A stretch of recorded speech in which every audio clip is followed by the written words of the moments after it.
នេះឲ្យខ្ញុំសុំទោសលោកវិសុទ្ធផងដែលធ្វើឲ្យការងាររអាក់រអួលនៅសុកអូននីការស្រាប់តែមិនស្រួលខ្លួនខ្ញុំពិតជាសុំទោសលោកវិសុទ្ធពិតមែន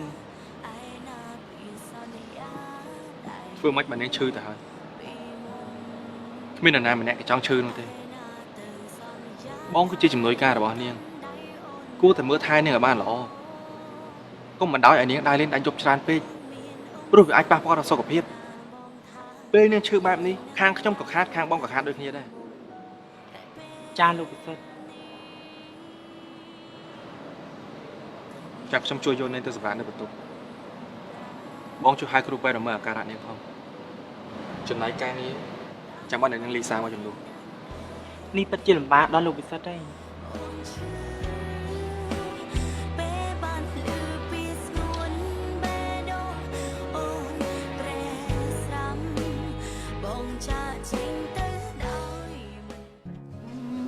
ចេញទៅណាចេញទៅណាកូនណា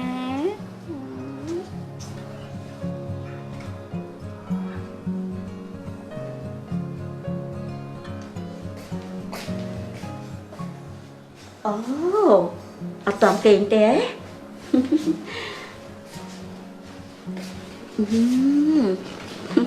មកឲ្យយាយមកចាចៅឆ្លាតមានរោគរឿងម៉ាក់ដែរទេហ្នឹងហាគេមានរោគរឿងប៉ាម៉ាក់ទេហ្នឹងចាអត់ទេលោកយាយរក្សាគេស្លូតណាស់អូចៅស្លូតខែលើថាវត្តថាគេមកលេងហីហើយចុះឥឡូវនេះក៏ទៅណាហើយចាគាត់មកមុននេះបន្តិចលោកយាយហើយគាត់ត្រឡប់ទៅវិញគាត់ចង់ជួបលោកយាយដែរតែឮថាលោកយាយរវល់យាយចាប់រវល់ទៅវត្តតែសុំលៀបសុំជ័យឲ្យចៅរក្សាហ្នឹងណា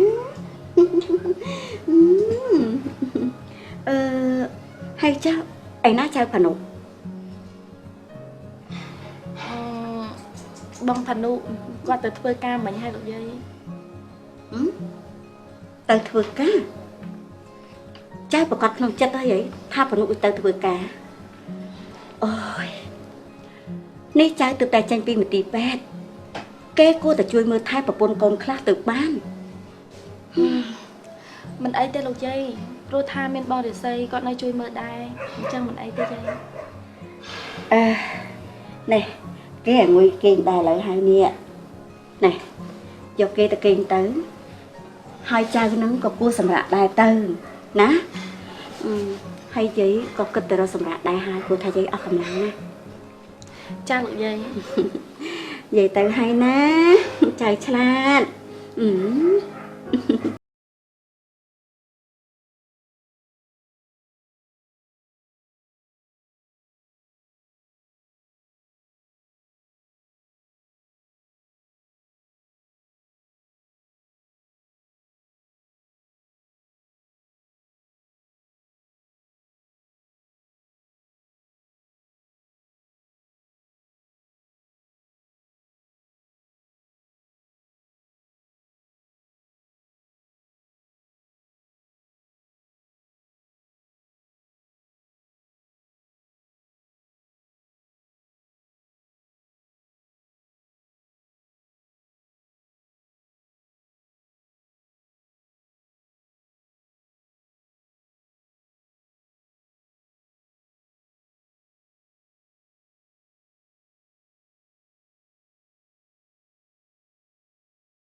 នុតពិតជាធ្វើឲ្យខ្ញុំពិបាកទប់អារម្មណ៍ខ្លាំងណាស់នេះតែនៅក្នុងកម្មវិធីខ្ញុំធ្វើអីខុសដោយមិនដឹងខ្លួនមែនលោកពូបើខ្ញុំធ្វើអីខុសពិតមែនអត់ខ្ញុំសុំទោសលោកពូណាហើយខ្ញុំក៏ព្រមទទួលពាក្យស្ដីបន្ទោសពីលោកពូដូចគ្នាប្រកាសហើយព្រោះថាថ្ងៃនេះនុតបានធ្វើឲ្យគ្រប់គ្នាមើលមកនុតមិនដាក់ភ្នែកនោះទេរួមទាំងខ្ញុំផង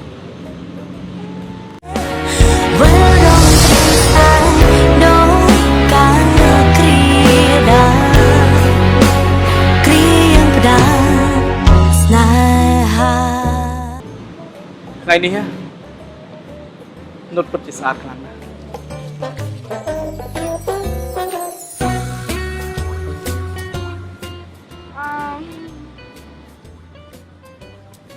អឺនេះលោកពូពិតជាគួរឲ្យគោរពខ្លាំងណាស់ហើយពិតជាគួរឲ្យយកគំរូតាមនេះគ្រាន់តែកម្មវិធីកូនចៅតូចតាចក៏លោកពូមកដល់ផ្ទាល់ដែរ នេះខុសដែរ អឺគឺมันខុសទៅលោកពូហើយខ្ញុំមិនមែនមានន័យអញ្ចឹងទេណាប៉ុន្តែប្រធានស្ថាប័នខ្លះគេមិនងាយមកចូលរួមកម្មវិធីកូនចៅដែលតូចតាចជាងឋានៈខ្លួននោះទេតែខ្ញុំមិនមែនថាឲ្យទាំងអស់ទេគឺមានមួយចំនួនតូចអ្នកខ្លះទៀតគេក៏យកចិត្តទុកដាក់ចំពោះកូនចៅតូចតាចហើយជួយឧបត្ថម្ភតាំងពីជីវភាពឡើងក៏មានដែរ ត្រូវហើយប៉ុន្តែបើសម្រាប់ខ្ញុំឋានៈវាគ្រាន់តែគឺជាការបែងចែកសម្រាប់មនុស្សចង្អៀតចង្អល់មួយចំនួនតូចតែប៉ុណ្ណោះតែបើកាលណាយើងបើកចិត្តឲ្យទូលាយពិភពលោកមួយនេះគឺពិតជាចង់ឲ្យរស់នៅណាហើយខ្ញុំសូមបញ្ជាក់បន្តិចចុះពេលខ្លះពេលដែលពួកគាត់មិនបានទៅគឺមកពីពួកគាត់នោះមានធរៈផ្ទាល់ខ្លួន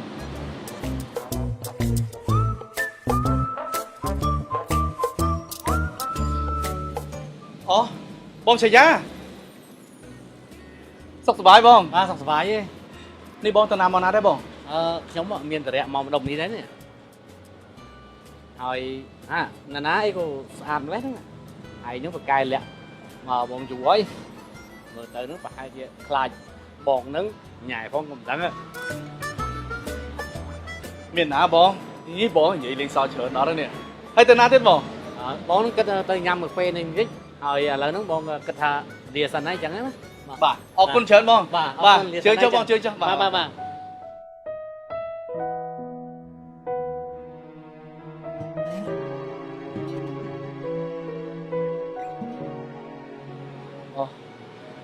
អរខ្ញុំសូមទោសជំនួសបងឆាយាផងគាត់តែប៉ុណ្ណឹងចូលចិត្តនិយាយលេងសើចច្រើន ចាអត់អីទេលោកពូ តោះ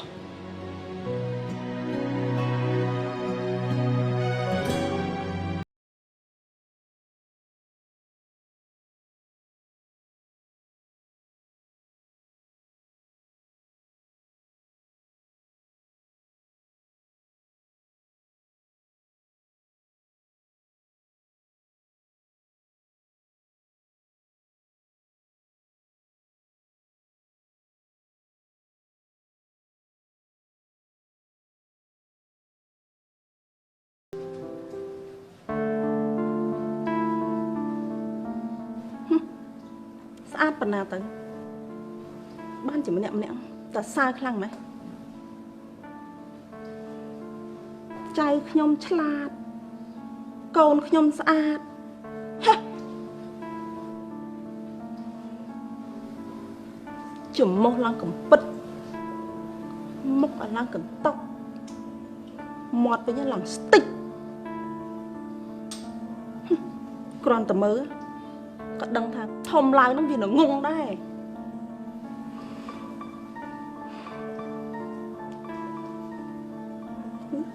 យើងឃើញឯងហើយគួរឲ្យស្អប់ខ្លាំងណាស់មើលទៅដូចជាមនុស្សភពផ្កាយមកចាក់ចិត្តអញ្ចឹង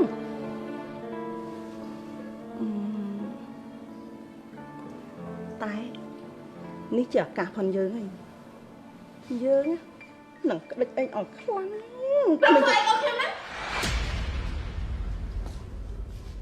ខ្ញុំសួរថាមីងប្រុងធ្វើអីកូនខ្ញុំហេតុអីបានចង់ក្តិចកូនខ្ញុំហ៎ណែកុំមកចោទប្រកាន់យើងយើងឃើញសម្ោចវាលើទៅចង់បេះសម្ោចចេញឬក៏ឯងចង់ឲ្យសម្ោចខំកូនឯងឲ្យវារមាស់កទួលតែមិញទេខ្ញុំមិនឃើញមីងមានបំណងចឹងទេមីងចង់ក្តិចកូនខ្ញុំឲ្យច្បាស់កន្លែង មនុស្សចាស់ស្អីចិត្តក៏កណ្ដេថៃបែបនេះមកឈ្នាននេះសំបីតែកូនក្មេងណែកុំមកចាប់កំហុសយើងខុសរឿងណាមនុស្សខំធ្វើបន់ជាមួយបាយទៅជាបានទៅវិញ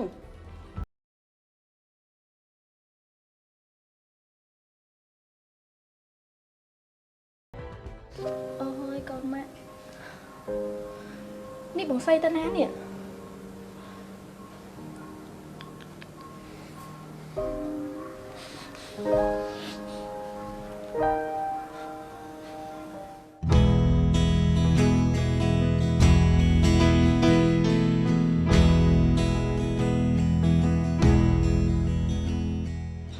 អូថូមី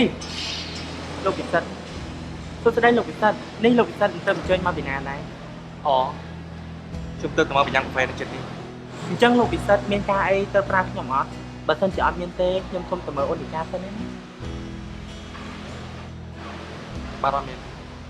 អញ្ចឹងខ្ញុំសូមទៅសិនហើយ អូថូមីនេះអាការៈរបស់នីកាគេបានគ្រាន់បានហើយ ចាពេលនេះអូននីកាអត់អីទេនេះណាបើ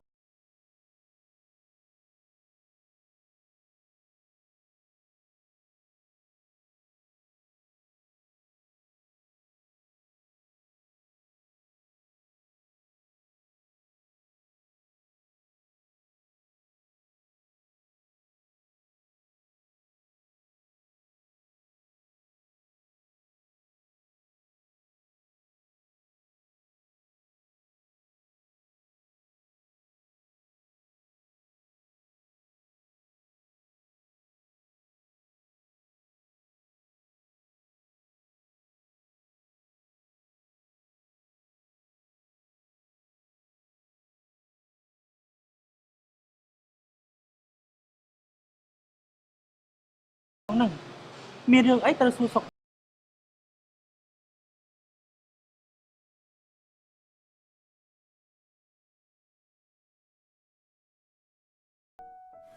ក្រែងលោកពូថាមានកិច្ចការត្រូវធ្វើបន្តអីចុះហេតុអីក៏នាំខ្ញុំមកទីនេះទៅវិញឬមួយក៏មានណាត់ភ្ញៀវនៅទីនេះ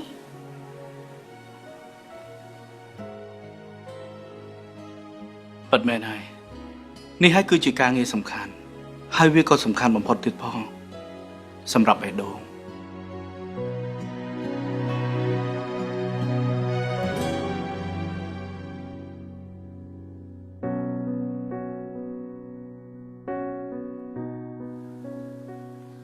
នុត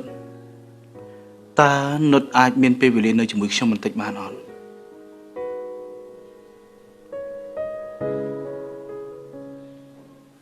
ចាលោកពូ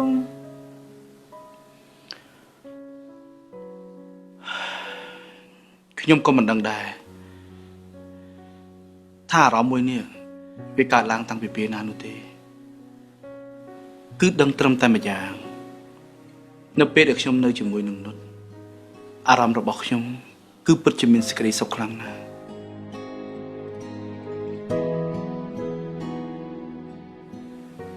ហើយនឹងរីករាយខ្លាំងណាស់នៅពេលដែលខ្ញុំពិបាកចិត្តរឿងការងារឬក៏ស្មុគស្មាញនឹងរឿងអ្វីមួយនុតតែងតែនៅក្បែរខ្លួនខ្ញុំផ្ដល់កម្លាំងចិត្តឲ្យខ្ញុំជានិច្ចមែនហើយមនុស្សយើងម្នាក់ៗមិនអាចរស់នៅខ្វែងអារម្មណ៍និងក្បត់បេះដូងរបស់ខ្លួនឯងបានទេដូច្នេះហើយខ្ញុំត្រូវតែសារភាពពេលនេះឥឡូវនេះ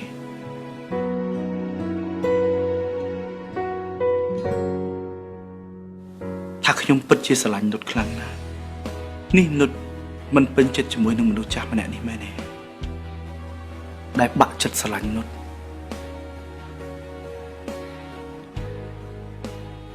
ចាអត់ទេបើពូស្រឡាញ់ខ្ញុំចុះអ្នកនាងម៉ូនីកា រ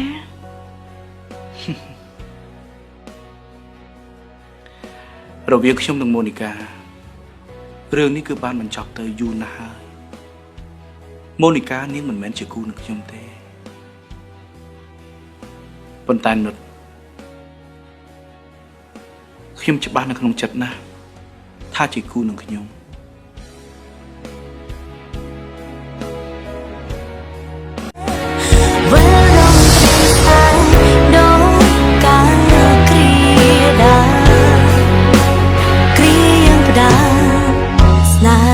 ហ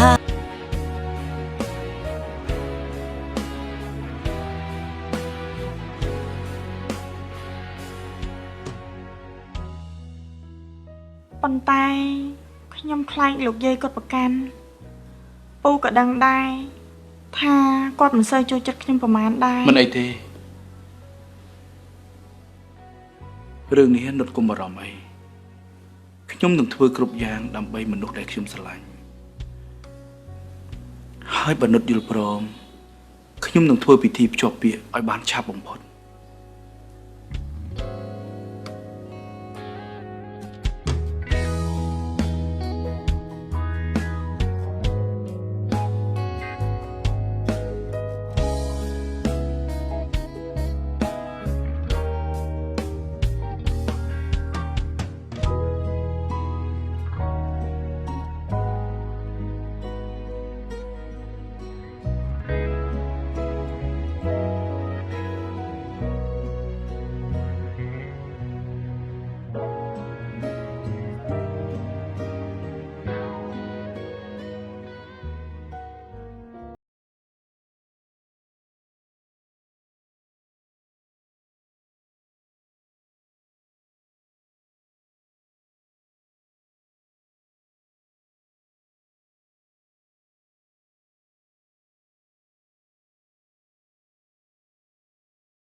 ហេតុអីបានបញ្ចូលបែបនេះ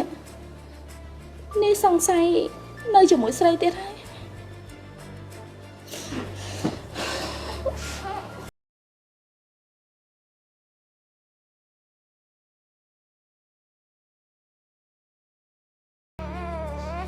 អ្នកនាងអូនអ្នកសាយយំហើយបងមកជួយមើលនាងតិចមក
កាយហាក់ដូចជានៅឆ្ងាយណាស់ប៉ុន្តែបើយើងឈោងដៃទៅចាប់វាហើយចាប់អារម្មណ៍យើងទៅជាមួយនោះកាយហាក់ដូចជានៅជាប់ខ្លួនយើងអញ្ចឹងប៉ុន្តែបងហាក់ដូចជានៅឆ្ងាយណាស់ប្រាណនៅក្បែរគ្នាប៉ុន្តែមានអារម្មណ៍ថាដូចនៅខុសផ្សេងគ្នាអញ្ចឹងអត់ខំប្រឹងធ្វើជារឹងមាំបងនឹងអត់ពេលដែលអូននៅក្រៅខ្ទងបងគឺអូនយំគ្រប់ពេលអូនកាន់តែបំភ្លេចគឺកាន់តែនឹកមនុស្សដែលអូនស្រឡាញ់ពេញបេះដូងពេលនេះនៅជាមួយគេផ្សេងទៅវិញ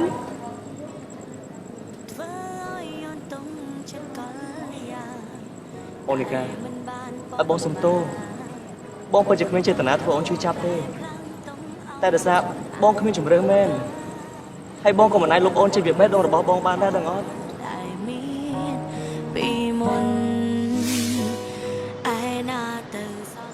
ឆ្ងាយណាស់ឆ្ងាយពេកហើយ ទួងមានអង្គប្រសង់យ៉ាងណាបងថាយើងនឹងដើរទៅមុំតែពេលនេះក្រុមយ៉ាងត្រូវបានព្រួប្រាតើបងមានដឹងទេមានមែន អ្នកនាងមិនក៏មហាខ្លោចតែម្នាក់ឯងចឹងក្រែងឈឺបើកាត់ខ្យល់ដួលសន្លប់អត់មានអ្នកឃើញតើកើតយ៉ាងម៉េច ខ្ញុំមិនងាយស្លាប់ទេលោកកុំមកចេះដឹងរឿងខ្ញុំ បើដឹងតែខ្លាំងអញ្ចឹងណាព្រឹកមិញទុកឲ្យដេកឈឺវិញល្អជាង ហើយខ្ញុំឲ្យលោកមកជួយខ្ញុំហ៎ នឹងឲ្យបានតែខ្ញុំកំពុងតែស្ដាយហ្នឹងធ្វើគុណបែរចំបានទោសទៅវិញនេះធ្វើឲ្យខូចមនុស្សធម៌ក្នុងខ្លួនខ្ញុំអស់ហើយក ុំមករំខានខ្ញុំលោកចង់ទៅណាក៏ទៅ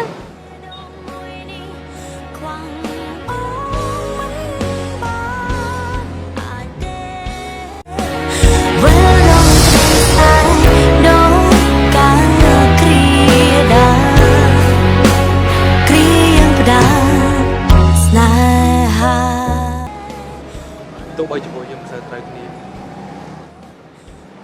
អ្នកនាងសមមុខខ្ញុំហើយខ្ញុំក៏សមមុខអ្នកនាង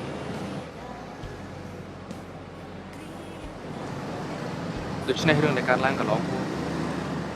ធ្វើឲ្យខូចអារម្មណ៍និងធ្វើឲ្យឈឺចាប់បុកភ្លេចដូចចោលទៅអស់ទៅធ្វើមិនបើពួកយើងគ្មាននិស្ស័យ ខ្ញុំយ៉ាងម៉េចលោកកុំចេះលោកអាចទទួលយកបានតែខ្ញុំមិនអាចទេពីមិត្តល្អបែរជាមកបាត់ចិត្តខ្ញុំទៅវិញ ដឹងត្រឹមថាបេះដូងពួកយើងខ្វះគ្នាមិនបានធ្វើឲ្យអូនតង់ចិត្តកលយាតែមិនបានប៉ុន្មានឬបងក៏ប្រែផ្លាំងតង់ឲ្យបងដូចចង់ស្វឹងហ្នឹងញ៉ាំអស់ច្រើនដែរ ឥឡូវចេះបងឯងញ៉ាំមួយកែវនេះឲ្យដាច់មួយទៀតណា ហើយចុះបើសិនជាបងដាច់មួយកែវហ្នឹងឲ្យអីបង បងអូនជារង្វាន់នោះអី តែបងចង់ថាមកវិញបាន ឥឡូវបងញ៉ាំឲ្យដាច់សិនណា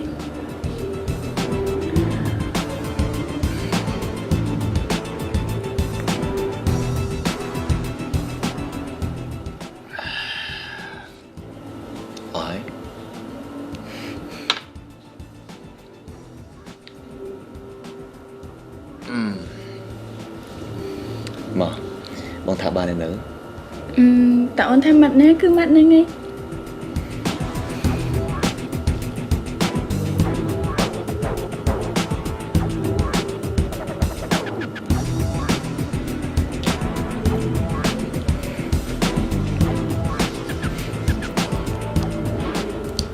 ឡើងរំជាមួយបងអត់ អ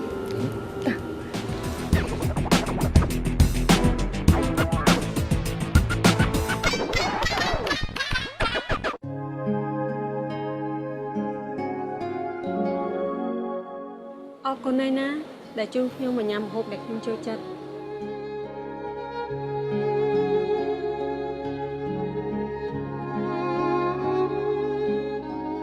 ទោះវាមិនមែនជាលើកទី1ក៏ដោយតែវាមានន័យហើយសំខាន់សម្រាប់ខ្ញុំខ្លាំងណាស់ បាទមិនអីទេវាជាតួនាទីរបស់មិត្តប្រុសធ្វើដើម្បីមិត្តស្រីស្រាប់ទៅហើយ អ្នកណាជាមិត្តស្រីអ្នកណាទៅខ្ញុំមិនទាន់យល់ព្រមធ្វើជាសង្សារលោកផង ទោះព្រមមិនព្រមក៏ត្រូវបង្ខំចិត្តដែរពីព្រោះថាអ្នកនាងធ្វើឲ្យបរិះម្នាក់នេះលងស្រឡាញ់អ្នកនាងខ្លាំងបាត់ទៅហើយនេះបើមិនព្រមទេខ្ញុំមិនដាក់ពាក្យប្តឹងហើយណាប្តឹងពីបត់ធ្វើឲ្យគេស្រឡាញ់ខ្លាំងហើយបែរជាបដិសេធទៅវិញ អស់សំណោចទេបើចង់ប្តឹងក៏ប្តឹងទៅខ្ញុំនឹងប្តឹងបកទៅវិញពីបត់ខ្ញុំមិនទាន់បានបដិសេធផងថាខ្ញុំបដិសេធទៅហើយ ពូកែណាស់ចង់ប្តឹងបកសូម្បីតែសង្សារខ្លួនឯងចឹងនៅពេលដែលគេសារភាពនោះមិនដេចក៏មិនឆ្លើយតាមត្រង់មក មិនហ៊ានប្រាប់ព្រោះខ្លាចបានចិត្តនោះអីព្រោះមនុស្សប្រុសស្រឡាញ់មនុស្សស្រីពី100ទៅដល់0តែមនុស្សស្រីវិញស្រឡាញ់មនុស្សប្រុសពី0ទៅដល់100អញ្ចឹងហើយត្រូវតែពិសោធន៍បន្តិចទេតែក៏អរគុណណាស់ដែលមិនប្រកាន់វ័យដូចជាខ្ញុំ ប៉ុន្តែសម័យឥឡូវគេចូលចិត្តស្រឡាញ់មនុស្សស្រីដែលមានអ្វីចាស់ជាងពីព្រោះថាមនុស្សចាស់គួរឲ្យស្រឡាញ់ខ្លាំង គួរឲ្យខ្នាញ់ណាស់អញ្ចឹងតាបានជាមនុស្សស្រីវ័យចំណាស់ភាគច្រើនស្រឡាញ់មនុស្សប្រុសក្មេងដោយសារតែពាក្យសម្ដីផ្អែមល្ហែមនេះ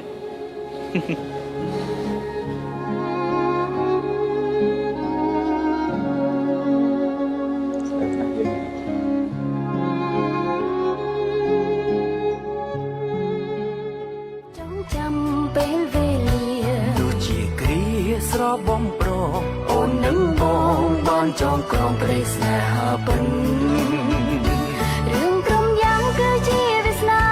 មិនស្ដាយក្រោយនឹងសងស្នេហាកាន់ដៃគ្នាឆ្លងវត្តសង្សារ ភ្នែកបងពិតជាមានម្នាក់តើអើយតែអូនសម្លឹងមើលពេលណាមានអារម្មណ៍ថាធ្លាក់ក្នុងលំស្នេហ៍នេះវាមិនស្នេហ៍អីម៉េច សំដីរបស់អូនក៏មិនចាញ់បងដែរពេលដែលនិយាយមកម្ដងវាហាក់បីដូចជាបងត្រូវមនោគមរបស់អូនដកចិត្តមិនរួចសោះចង់ទៅនៅក្បែរអូនរហូតមនុស្សប្រុសម្នាក់ណាទៅណោះដែលមានសំណាងបានអូនជាគូ បងគឺជាបរិះតែម្នាក់គត់ដែលអូនផ្ញើវាសនាជាមួយសូមត្រឹមតែនៅក្បែរហើយផ្ដល់ក្តីសុខឲ្យបងក៏អូនអស់ចិត្តដែរ គួរស្រឡាញ់បែបនេះត្រូវតែផ្ដល់រង្វាន់ធំមកឯងទៅ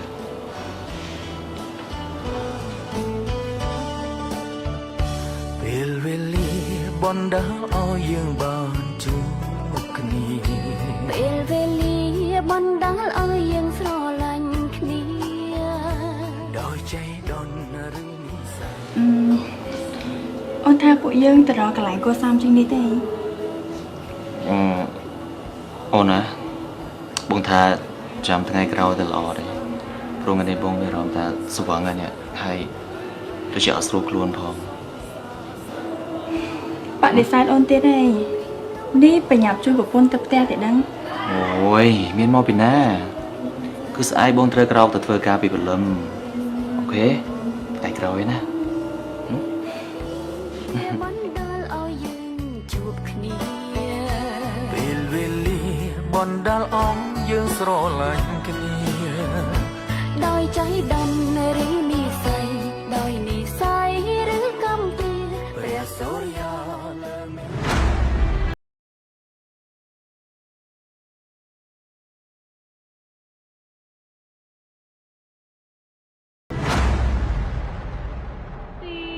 ដែលបងបានមករៀបការជាមួយនារីដែលល្អដូចជាអូន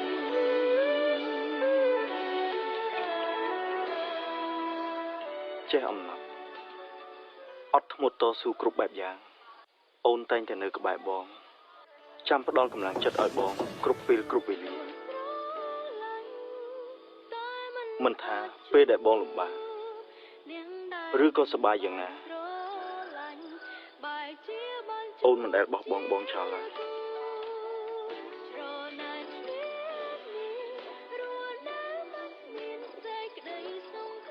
បងពិតជាអរគុណអូនណាអូនសម្លាញ់ហើយបងសូមសន្យាថាបងនឹងមើលថែគ្រួសារមួយនេះឲ្យល្អបំផុត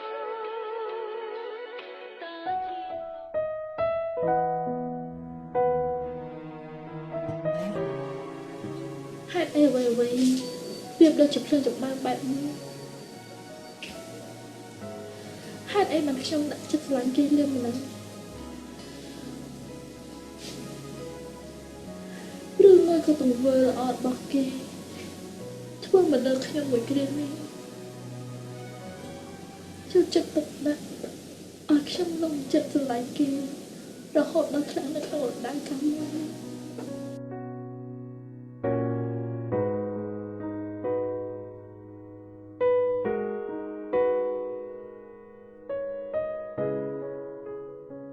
តែដើម្បីកូន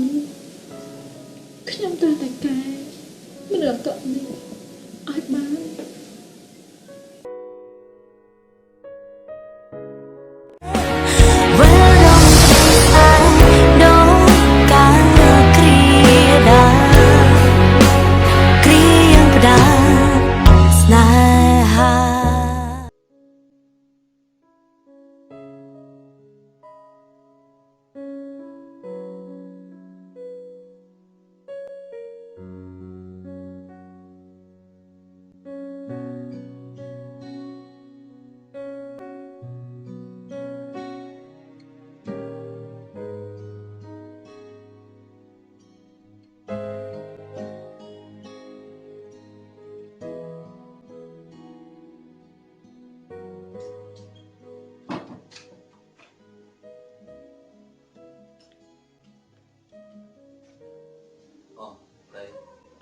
គេចាំបងមែន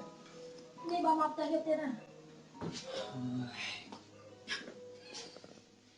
បងរវល់អូនថ្ងៃនេះការងារច្រើន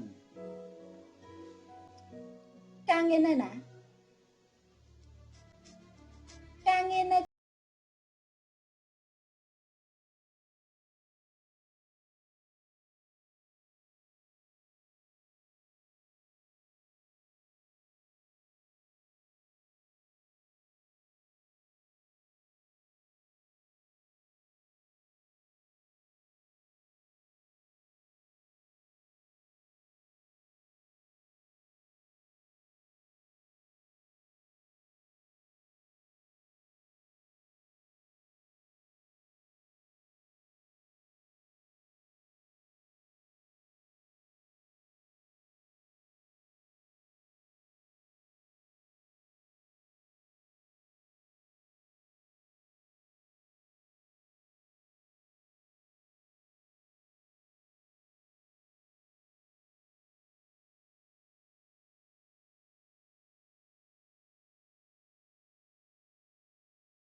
កុំឲ្យបងតាមតឹងអារម្មណ៍នៅក្នុងចិត្តតែអូនចង់ប្រាប់បងថាមុននឹងបងធ្វើអ្វីខុសនោះបងគួរគិតដល់កូនដល់ប្រពន្ធនៅផ្ទះផង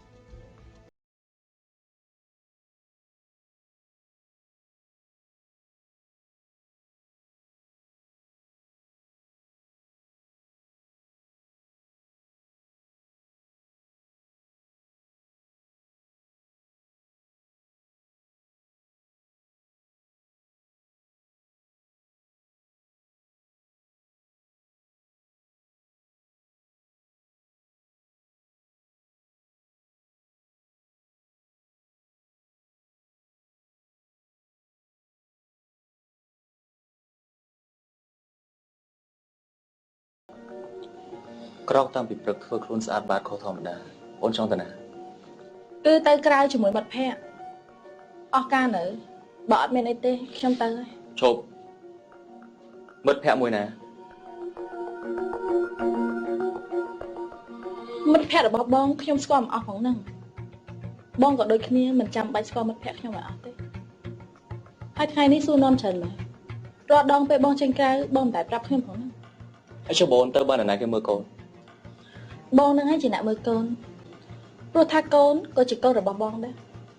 អញ្ចឹងបងជួយមើលកូនមួយថ្ងៃទៅឲ្យស្គាល់រសជាតិថាអ្នកមើលកូនវាយ៉ាងម៉េច តៃបងត្រូវតែធ្វើការអូនជាម្ដាយមានតួនាទីមើលថែកូនមិនក៏តម្លាក់បន្ទុកលើបងទៅវិញអូនកំពុងវិញតួនាទីឲ្យដឹងខ្លួននេះ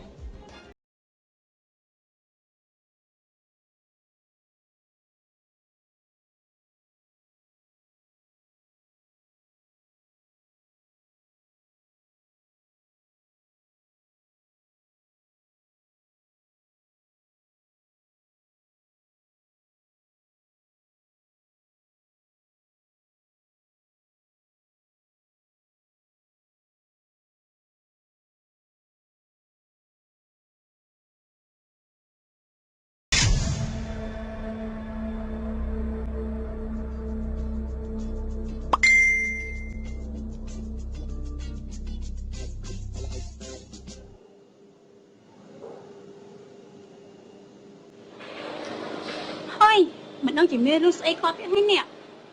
ឆាមនៅកំបត់មិនដឹងទៅជប់ធ្វើស្អីផងចាំមើលតែគេតែមានរឿងអាក្រក់មកពិសាទៀតណាចេះអាណាណៃម្ដង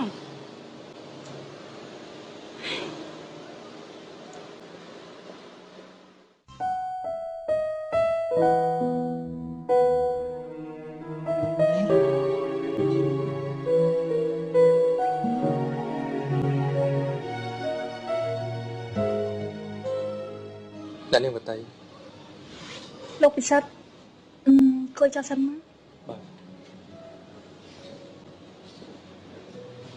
នេះលោកចង់ញ៉ាំអីបន្តិចទេ មិនបាច់ទេនេះខ្ញុំសុំទោសនាងផងដែលឲ្យចាំយូរគាត់ជួនអីខ្ញុំបានជួបមិត្តចាស់នៅមុខហាងនេះ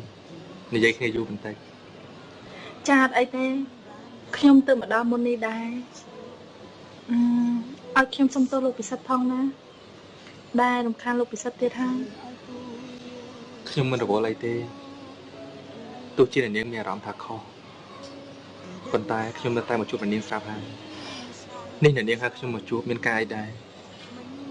ខ្ញុំពិតជាចម្លែកក្នុងចិត្តខ្លាំងដែលនាងហៅខ្ញុំមកជួបនៅខាងក្រៅបែបនេះបើតាមខ្ញុំស្មានប្រកបជាមួយរឿងមិនសប្បាយចិត្តហើយមែនទេ ខ្ញុំពិតជាស្មុគស្មាញធន់ថប់ក្នុងចិត្តខ្លាំងណាស់បើខ្ញុំមិនបាននិយាយចេញមកខ្ញុំប្រហែលជាតឹងទ្រូងស្លាប់ហើយ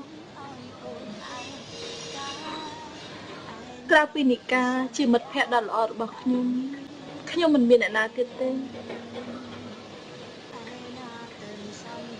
គឺខ្ញុំមានតែលោកជាមិត្តភក្តិដ៏ល្អដែលខ្ញុំអាចទុកចិត្តបាន នាងអាចទុកចិត្តខ្ញុំបានទោះជាយ៉ាងណាខ្ញុំនៅតែទទួលស្ដាប់រឿងនាងស្រាប់ហើយ